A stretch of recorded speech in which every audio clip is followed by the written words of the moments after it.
Welcome to the Herd's official YouTube channel. Make sure to like and subscribe. Don't forget to check out the Colin Cowherd podcast, all of our NFL instant reactions, and more football content. I thought this was, let me throw this at you. I thought this was very, very interesting. There is a very reasonable argument. In the pocket, Joe Burrow is the best quarterback in the league. In terms of third down, fourth down, he's just brilliant. I mean, last 9 starts, he's 8-1. And we don't like that roster. But Joe Burrow this week brought up playing amidst another tough season. You know, if I want to keep doing this, I have to have fun doing it. You know, I've been through a lot, and if it's not fun, then what am I doing it for? I'm not sure there was a singular moment or time. It's just reflection on a lot of things that I've done and been through in my career. I think I've been through more than most, and certainly not easy on the brain or the body. So just trying to have fun doing it again.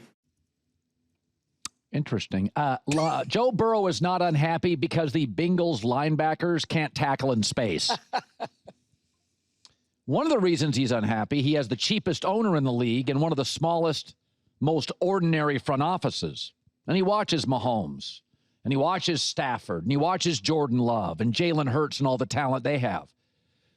The Bengals pass blocking grades since Joe Burrow started, I'll read you them in order.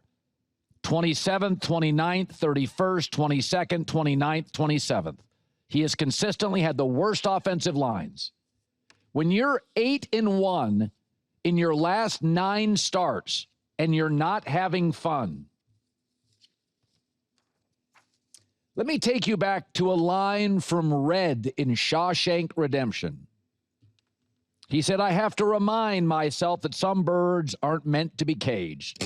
Their feathers are just too bright. I would add Ohtani with the Angels, Saquon with the Giants, LeBron in Cleveland, Shaq in Orlando, maybe KG in Minnesota, Carson Palmer and Joe Burrow. The franchise, the ownership, the tiny, unspectacular front office, the egregiously bad, mostly for Burrow, offensive lines. Some birds can't be caged. The feathers too bright. I could read you the rest of that bite, but you get the point. And you heard Burrow. That wasn't a quote. That was Burrow. That seemed like a happy guy. Find me a quarterback who's won 8 of 9, and he's that pensive. Hey, by the way, do you want to guess how old Joe Burrow is? I did not know this. He looks so young. 31. No, he just turned 29 yesterday. 29, Joe Burrow? And he's watching his knees and his body and his career. I said this 2 years ago. I'd force a trade. I mean, if you were really talented, let's say you're a really, really good salesperson, but you worked in an industry where you couldn't get out of your contract, and the company kept giving you lousy products to sell, and your rivals, guys you knew you were a better salesman than, were crushing you. They had better products. You just didn't have the blue pill. You didn't have Lipitor. Oh, geez, here we go. Okay, that's Burrow. He's sitting watching all these guys, and he can't make the playoffs. Cheapest owner, tiny front office, never aggressive making trades. I do not blame Joe Burrow or any employee if you feel trapped, you're watching less talented rivals, peers, contemporaries, because they have better bosses and better management. What have I always said in this business? Don't chase money, chase management. There's a sea of money. There's a finite level of really good people behind the scenes that run networks. Can I ask you, as a member of JNC Consulting, what would you advise Burrow to do in that situation? Because remember, leaving is tough. You're going to be the villain. KD was the villain for leaving. No, you won't. No, you a won't. lot of LeBron, come on, they're burning his jerseys. You'll be the villain in Cincinnati. I mean, do they even have an Applebee's? I mean, I got news for you. If he ends up in blank, this really isn't a shot at Cincinnati. It's a shot at the people who own the Bengals. I don't care about Cincinnati. Right. Like the truth is, who cares? Oh, you're a villain. LeBron was the biggest star in the world. Like, globally, he was like Ronaldo. Okay. Joe Burrow is an NFL quarterback. Like, he's popular, but there's a lot of them. But my take is, I think people in Cincinnati are smart enough to know he's not getting support. Yeah. I don't think people are out there. Like, when LeBron left, 7 years in Cleveland, they couldn't get him a second good player. I understood that. I just don't know how Burrow fixes this. This is clearly a plea to ownership. Freaking do something, guys. Since the Super Bowl, have they done anything, Colin? Like, roster-wise to get better? They never make. I mean, you look at the way the Rams are retooling constantly. The Rams got Devontae Adams, Nate Landman. Their drafts are dominant. Emmanuel Forbes, and they never make, because they have a massive scouting department. The Eagles have a massive scouting department. Sheer numbers, volume, talent. So I've heard this all week. You know, Kansas City, they're not rebuilding. They're just retooling. Because, you know, if you've got Reed and Mahomes, you're okay. I've been asking every guest this week, rebuild, my belief, or retool. And the answer I get from people I love at this company, well, it's just a retool. We got Mahomes. We got Reed. Brady left Belichick. Do you know why? Talent regression. The roster. Yeah, he didn't like Bill anymore, but he didn't really like Bill 10 years earlier. People get tackled in football. They age very, very quickly. Kansas City has gone from, hey, we don't really need wide receivers. Kelsey and Mahomes will figure it out. To, we may finish sub 500. Andy Reid is 67. Travis Kelce's going to retire. Chris Jones won't. He'll be expensive, but he's not the player he used to be. George Karlaftis is a really good pass rusher, but he's probably a little overpaid. His cap hit much bigger next year. Rashee Rice, not dependable, immature, gets banged up. Josh Simmons, the left tackle, injury issues, some personal issues ongoing. In life and in football, you get a dose of reality sometimes. And Kansas City, for 7 years, got every green light driving to work. They were just winning close, come from behind. They got a green light the entire drive to work for 7 years. Now they're stuck in traffic. And this roster, and they've taken some risks. Josh Simmons was not on every board. Rashee Rice, not on every board. There's pro scouts know. They know about issues before they surface professionally. And I'll say this again. I think, I'm not saying it's a demo. You don't have to tear the house down, but the kitchen needs work. So does the roof and a couple of bathrooms. It's not just a tile job or fix and clean up the garage. So here's Patrick Mahomes on potentially missing the postseason. We were in unprecedented territory. It's a place that we haven't been since I've been here.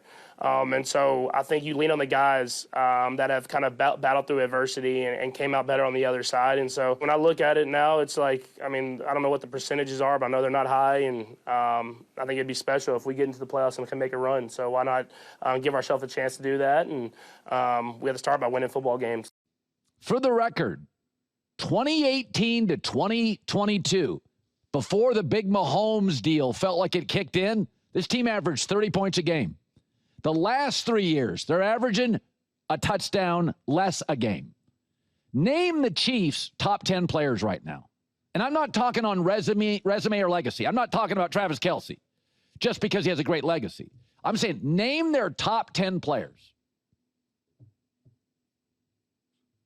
Chris Jones is not a top 10 D lineman right now, and he's one of them. And he's near the top. Name their top 10 players. Now go name the Rams, the Lions, the Eagles' top 10 players. Hell, go name the Houston Texans' top 10 players. Name Seattle's top 10 players. Name the Chiefs. Mahomes is one. It's a lot of Trent McDuffie's two. You get to about 5, and you're like, well, he's overpaid. Well, he's old. He's going to retire. I'm telling you, this idea that, well, I've got Reed and Mahomes, GMs matter a lot, and they have got to ace this draft. They have got a hit on 4 or 5 players. Brett Veach is great. He can do it. But this idea, well, we're just going to fix the guest room. Put some tile in the kitchen. No, kitchen needs a redo. Roof's leaking. Master bath to dump. Time to fix it. This episode is brought to you by Netflix. Netflix is basically Santa this year. 2 NFL games on Christmas Day streaming live. At 1 Eastern, Cowboys Commanders. Dallas is suddenly red hot. Could play big for the NFC playoff picture. Then at 4:30, you've got the Lions struggling against the Vikings. That's Midwest football playoff stakes. 2 teams battling it out for the #1 seed last year. Must win for Detroit. So watching holiday football is a tradition the whole family can get into. Settle in, watch it. The NFL Christmas Day games live on Netflix starting at 1 p.m. Eastern Time. I'm glad my staff alerts me to the very biggest of stories. No, not Michigan football. The Eagles' positivity rabbit has been yanked from the Eagles locker room. So Nick Sirianni, he totally gets the vibe of the locker room with a big swing and a miss on the old positivity rabbit. They didn't even get the holiday right. Christmas is in 2 weeks. And they got an Easter rabbit in there. Come on. So, this whole thing feels cringy and a reach. I can't unsee and unhear Saquon Barkley's reaction when that goofy thing was inserted into the locker room a week ago. Just watch his body language and his eyes. I have no idea. I'm not into like holidays and like bunnies and Christmas. I do the Christmas stuff. I got kids, but like I'm not really big like joyful holiday person, I guess. So I don't know why. I think that's really the only spot we can put a big bunny. But I was told it's vibe bunny. And the vibes are high, so there we go. So you didn't sign off on him being in front of your locker? Definitely didn't sign off on him being in front of my locker. Not at all. Feels like a Howie Roseman plant to get him whacked eventually. That thing was cringy. Well, whatever. Here's what's not. Greg Cosell, 46 years, NFL Films is joining us. It's a really interesting weekend. We kind of know what everybody is by this time in the season. Yep. Right? Some young players may be getting better. I do think Bo Nix has played a little better. When I look at the Bills and the Patriots, New England, I still feel, needs another draft. Although they've been great. They've played an easier schedule. What would worry me is if I was a Buffalo fan, Burrow's probably not going to make the playoffs, right? Mahomes won't make it. Lamar Jackson may not make it. I mean, Herbert's got the worst offensive line, if not AFC in all of football. And yet Buffalo feels like that defense is not good enough. They don't have a downfield consistent receiver. Is it time for a reality check? What does the film say on Buffalo in terms of overall? I watch the Seahawks. I just see talent. I watch the Rams. I see speed, talent, dexterity. What's the film say on Buffalo's overall talent if you take out Josh Allen? I think you've nailed it, and I think it's been that way for a few years. They are not one of the more talented teams in the league. You'd be hard-pressed to name an impact player that they have on the defensive side of the ball.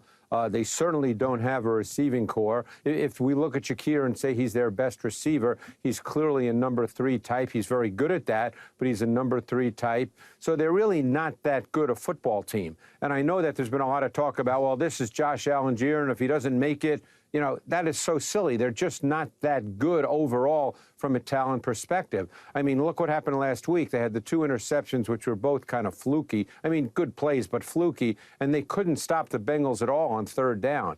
Yeah. And I know Bosa didn't play, and he does give you some pass rush, but they don't really have an impact player on that side of the ball, and they've got no receiving core. So they're a hard team. They have to scheme up everything on offense and then hope that Josh Allen in a given game makes Josh Allen plays. And it's very hard to live in that world every single week, Colin, and you know that. We've talked about this before.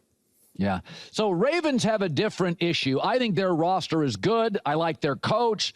Lamar doesn't feel 100%. J-Mac and I have gone back and forth on this. Right. The Zay Flowers relationship is good. So Lamar, I think last week, Zay had 8 or 9 catches. When you look at Baltimore's offense, Lamar doesn't feel like he's got quite the juice, or is it a scheme thing? It's funny. I felt over the last couple of years with Monken that the schemes were very good, and I thought that really helped Lamar be a really consistent pocket quarterback. He throws the ball very, very well from the pocket. He's normally a very precise ball location thrower.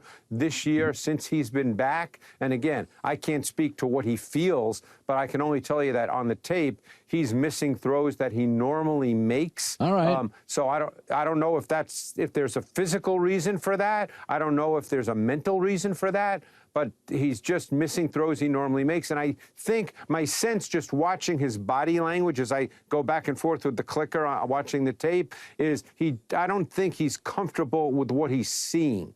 And that may be a confidence thing. Now you're getting into a guy's head, which, I can't do. But, he just, to me, his movement now, to me, which I have always found to be pretty calculated and controlled. I always got the sense when he moved, you probably did as well, that positive things were going to happen. Now, when you see him move, I don't get that same feeling. I said it this week with Jordan Love. If you just look at traits, size, arm, movement, he's a very, very good player.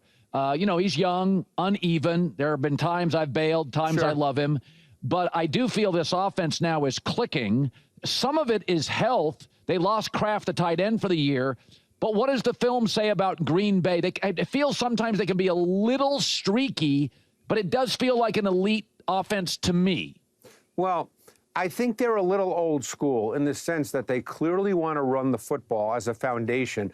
And because Jacobs is not an explosive back, you don't get 30, 40-yard runs. So the run game is sustaining more than explosive. And it'll be interesting to see how they continue to work Luke Musgrave into their offense. Because when I watched the tape last week, there were a couple of plays where I called in my guys and said, wow, this guy can run. And so I'm curious to see how that gets worked in. But as far as the pass game, they do try to take shots down the field, working off the run game. I think that one of the things that stands out with Love and why he's playing, I think, pretty well right now and not turning the ball over is he's more willing to be controlled in the throws that he makes. In the past, you nailed it. There was a reckless nature to him at times, and every once in a while that might show up. But I think if he doesn't see it down the field, he's much more calculated in dumping the ball down, taking a check down, throwing the ball short, allowing the offense to work. So we'll see how this season plays out. He's a good player. The defense is good. They're a solid football team. I want to talk some Bears who lost close to Green Bay at Lambeau. They faced the Browns this week. They're a home favorite. How concerned are you with Caleb Williams' accuracy or lack thereof? It's a concern. He misses too many, to use a Kurt Warner term, layups. And I think those are throws you have to make. And it's hard to understand. To me, I don't know a rational reason for it because he'll make unbelievable throws, and he's obviously got a ridiculous arm. The ball comes out beautifully, and he'll make ridiculously good throws and then just miss with really scattershot throws, throws you got to make. So I don't know the reason for that. But, he's certainly a very gifted thrower, and he can throw really well on the run. But he's going to have to become more consistent with throws that are there. We all see the highlights. We all see the special throws. He's capable of that. To me, the number one thing in his improvement and development this year, Colin, is the fact that he's not getting sacked very much. Yeah. And believe me, teams have done studies over the years that indicate more often than not that quarterbacks that get sacked a lot in college get sacked a lot in the NFL. And that's not been the case for him this year after leading the NFL in sacks last year. So I think that improvement is big because sacks just take you out of drives. Yep. All right, let's do our weekly Shedeur update. I think, I said this. Dylan Gabriel got the start initially by Cleveland because he had so many college starts. He was just more ready initially to play. But Shedeur's talent's better. That's what I see when I watch him. What do you see? I thought he played very well this week, and you know me well enough to know I don't make these bold pronouncements about what he's going to do this week or what his future is. I mean, obviously, with the way he played last week, and you're seeing a terrific throw, by the way. That was one of the better throws of the week. He played very, very well. But, this you started to see, well, they found their franchise quarterback. Let's let him play more reps. Let's see him play against, good teams. But there's no question what the film showed last week. He was poised. He was calm. He made really good throws. I think he had a sense of where to go with the football. He played very good football last week. And I thought some of the things that stood out the week before, he overcame last week. He didn't miss throws that were there. He didn't not turn it loose when there were clean looks. I thought last week he played very well. There's no other way around it. That's what the tape tells you. So the Rams have been on a season-long heater, and what's scary is they're healthy. Puka, Devontae, the tight ends, Kyron Williams, Blake Corum now is getting looks. We know McVay. We know their schemes are going to be good, but it just feels like they just get these wonderful chunk plays whenever they need them. Are they the combo of talent, scheme? Do you lean? Maybe they've just drafted well. We know they have on defense. What does the film say about what the Rams present drive to drive?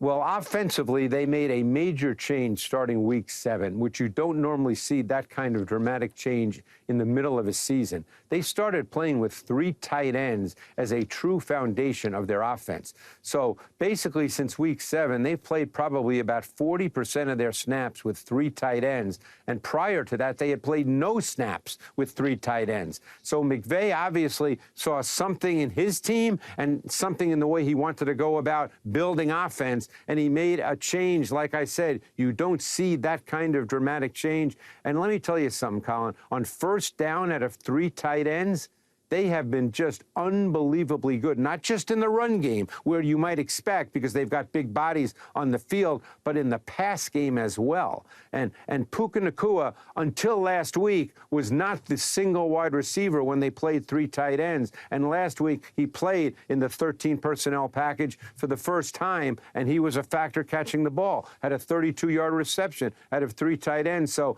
I'm fascinated when I watch McVay. I think Mike McDaniel is like that in many ways with the development in his run game. Those kinds of coaches, I think, just have such a great feel for how to build offense.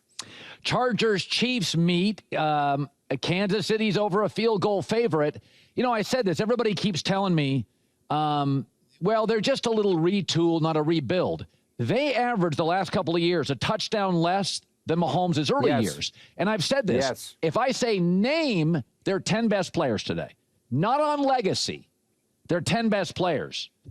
And then I ask you to name the Seahawks, Rams, Packers, Lions, Eagles' 10 best players. I don't think it's just a, hey, we got Mahomes, we're fine. Last couple years, they averaged 22 points a game. That's with Andy Reid. That's with Mahomes. Yes. I think they're better than Buffalo, but I think they need more of a rebuild than people think. What's the film say? Yeah, and it's funny you mention that about the offense because, look, we know what Mahomes is. But one of the things, and again, I'm just watching the tape, and one of the things that I've really noticed, and Mahomes is a player that is so special making outside of structure plays. He just has that spatial awareness, that incredible vision on the move, and there's no question for the most part he's played well this season. It's not as if he's played bad football, but the more I watch him every single week, Colin, at times I feel as if their whole offense has become Mahomes making outside of structure plays. They don't really have a consistent run game. I know a few weeks ago they ran 90 plays and Hunt had 30 carries, but for the most part they don't really have a consistently viable run game, and they don't really seem to have a true pocket pass game that you can count on every week, because most of the really good plays we see every week are Mahomes, being special. And the thing that really stands out to me, it's now been more than a year and a half, is Xavier Worthy, who they drafted, ran the 4.21 at the Combine. There's no vertical element with Xavier Worthy in their offense. And that's very surprising to me because that's kind of, I would assume, why they drafted him. Yeah. I always thought he was a gadget guy. I never thought I think he, I don't know. Well, they obviously thought more. They drafted him in the first round. That's right. So I said this week, I wouldn't be shocked if the Houston Texans made the AFC Championship, if Mahomes and Burrow's not there. the whole league is offense, right? All the rules help offense.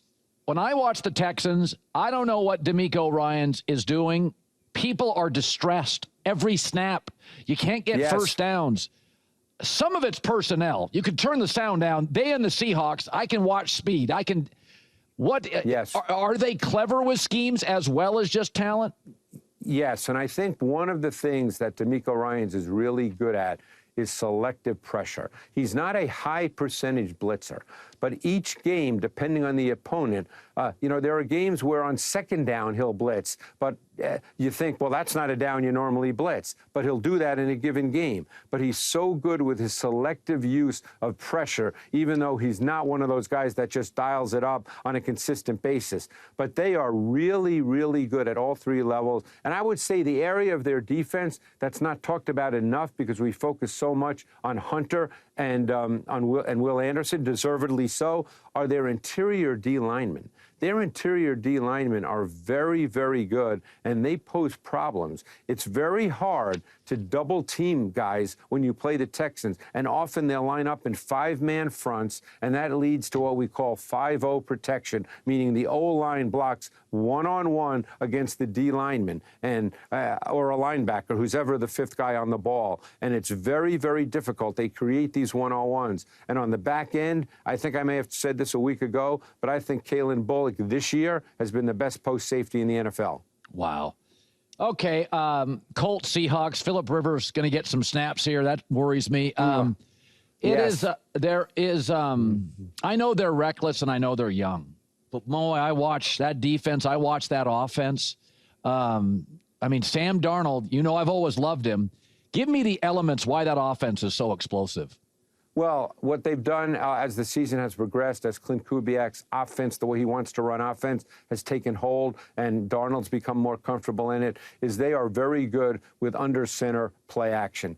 Because they don't run the ball great on a weekly basis, but they are very good with under center play action. Darnold, as you know, pushes the ball down the field. We'll get to that in a moment, but I think you have to say something about their defense, and you started with their defense. They are among the league's best in terms of a trend that has now taken over the league in many ways, and that's playing with what we call big nickel, three safeties as almost their foundation defense. And Nick Emenwari, the rookie from South Carolina, who basically is over 6'3", 220. I think at the combine he ran a 4.38. He has become a dominant player as a rookie with his alignment versatility, with his multi-dimensional traits, and they've got a really good D-line. This is a really, really good defense. Good stuff. Greg Cosell, as always, 46 years, NFL Films. Thanks, Greg. Thanks, Colin. Appreciate it. Turn on the news. This is the Herdline News. Always fun when someone besides me goes in on the Chiefs on this show. All right, let's get started, Colin, with the Dallas Cowboys. Listen, it's been an up and down first year for Brian Schottenheimer as head coach. They are 6-6-1, but I mean, goodness gracious, 29 points per game, highest ever by a Cowboys coach. Pretty impressive. Anyways, Dallas has a tough path to make the playoffs, and here's what Schotty says about that. Absolutely, but I don't think that's the only thing we're judged upon, but that's what we want. You can't sit up here and talk about winning World Championships, and if you don't make the playoff, you don't have a chance to win a World Championship. So, again, winning's the number one objective. After that, it's building the culture. Minnesota is our focus. Minnesota is my focus, but, like I said, at the end of the day, we're going to be judged on wins and losses, and so let's start by getting the first one in the fourth quarter against Minnesota. Do like Dallas this week. Oh, do you? Ooh. I think risky. I think they're in a testy mood after being humiliated. Those standalone games, when your defense gives up 44 points, what do you bet you get a spirited defensive effort from the Cowboys this week? Okay, I mean, but we expected that last week against the Lions. Well, the Lions went up and down the field. Lions have a little better quarterback, O-line. Definitely a better quarterback. Vikings O-line is rounding into form, a little healthier. Shut out Washington last week. Just saying. Dallas is better than what they showed Thursday night defensively. This will be a good one for J.J. McCarthy. So he struggled against good defenses. Okay? You can't run on Dallas. Not going to run on Dallas. I don't really think they need to. Justin Jefferson chirping. Okay. This is shaping up as a big J.J. game. You got him in fantasy. Start him. Big game. Are you really selling that to the public? I honestly think Vikings could win this outright. Okay. All right. Is CeeDee Lamb going to play, by the way? They're going to rush him back from a concussion to try to get in the playoffs? Won't matter. Wow. Okay. All right. Here we go. Let's move on to the game of the weekend, probably. Yeah. Patriots-Bills. Wow. This is a big one. Josh Allen heads to Foxborough. Listen, Buffalo has dominated the division over the last 5 years, but maybe things have turned around. Mike Vrabel and company, they got a 2-game lead with 4 left, and Drake May, he knows what's at stake here. Yeah, we are chasing them. They've had a bullseye on their back for, really since they probably took it over the first year. You want to be, division champs. Coach said it like at the beginning of the year. This is a great opportunity for us to go win a division and, rack up the AFC East. So we know it's going to be tough, and we got a great team coming in here, and it'd be cool to do it on our home turf. Yeah, game of the week is Detroit and the Rams. That's a good one. Yeah. I mean, this just, it feels like this is maybe the changing of the guard in the division. I think absolutely. And again, if you like the Patriots, I'll ask the question. You own the Buffalo Bills. Year 1 of Mike Vrabel and Drake May together. Yeah. They beat the best quarterback in the league. Your place and their place. If New England wins, Sean McDermott, ownership has to look in the mirror on the GM and the coach. I don't think they're bad. I think they're capable. But the best football player in the world is your quarterback. You can't finish second in a quarterback league to young Drake May, who is now, he hasn't entered his prime yet. Okay, so just let's pump the brakes. So that was a great win over Buffalo, undeniably. Buffalo, I believe, had 3 turnovers, like 12 penalties. They were a mess. Do you want me to rattle off some of the other quarterbacks that Vrabel has beaten this year? Yeah, sure. Go ahead. You ready? So they beat Tua, which doesn't made really a Pro mean Bowl. much. Come on. They beat Bryce Young. Bryce Young's going to make the playoffs. Oh, stop it. They beat, I don't even know if it was Spencer Rattler or Tyler Shuck. But bottom line, New Orleans, Cam Ward, whoever was, I think Dylan Gabriel, Michael Penix, or the back. Bottom line, they didn't beat anybody outside of Josh Allen. No good wins. 0, Colin. And they did lose to Geno Smith at the season opener. I'm just saying, we talked yesterday, 32nd ranked schedule. They have played nobody. All right. You want to go head-to-head on this one for like a case of, can we mention alcoholic beverages on the show? Molson's. I got Bills. I hear this a lot. I hear this from fans a lot. Well, who did they beat? It's not college. It's pro football. Who did they beat? A pro football team. Yeah. Okay, now, do I think the Jets are great? No, but the Jets before last week had like a 4-game stretch where they played really good football. These are pro athletes. They were all Americans in college. You're winning 9, 10, 11, 12, 13 games. You're doing special teams for them are great. Coach is great. In fact, the reason I think this line is favoring Buffalo, the one thing Buffalo defensively really struggles is stopping the run. New England's not a very good running team. Well, their offensive line's is a little banged shaky. up. But again, we're talking about a team with a 10-game win streak, playing at home, off a bye, and they're underdogs. Yeah. That should tell you that the better team is Buffalo. I know New England beat them, but the better team is Buffalo here. Yeah. I think the Bills win outright, Colin. You got Patriots? I do. Okay. We'll make it interesting. Final story is our contractual obligation to Chicago. Caleb Williams, big showdown in the frigid temperatures at Soldier Field. I saw negative wind chill expected Sunday. He's going to be facing Myles Garrett and the Browns.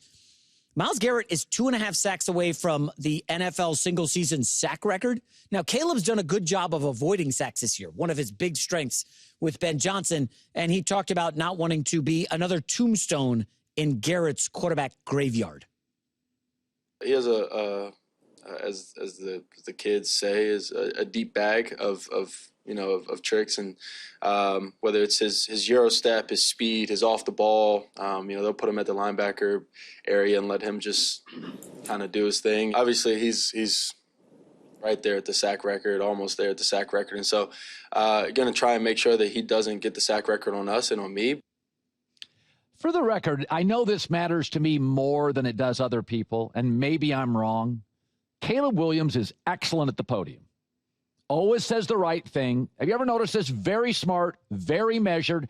I told you, the first thing I noticed about Dak years ago, I'm like, he's good at the podium. Well, listen, Caleb's 9-4. They're riding high. It's easy to be happy and great at the podium. Well, I'm just saying, when you're in Chicago or Dallas or Philadelphia, and these are hard, these are loud, large, well-paid media people with a big point of view, he never starts a fire. He's always bringing down the temperature. Myles Garrett is great. There's no cocky nonsense. It just matters. I like Caleb. He's had a great season. I was impressed against the Packers. Then I started to look into the numbers, Colin.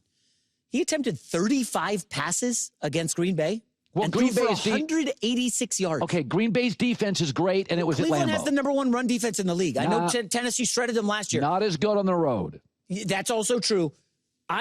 If this is like I know your line on Jalen Hurts. If he has to throw over 30 times, Philly's in trouble. It's not my line, it's the data. I think the same applies to Caleb Williams and the Bears. Oh, come on. Caleb's a much better pocket guy.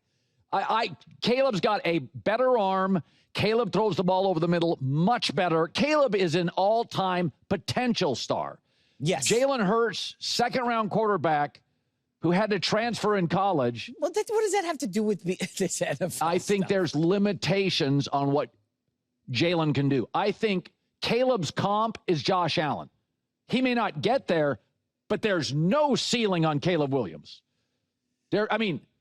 Arm, movement, toughness, durability is Josh Allen? Yeah. Come on. Really? I like Caleb. I think the potential's there. Colin, the numbers, it's year 2, so I'm not going to say something. It's year 1. With Ben Johnson. We're just ignoring the rookie year? To me, it doesn't exist. It only exists on Google. So to me, the Notre Dame-Miami season opener didn't exist.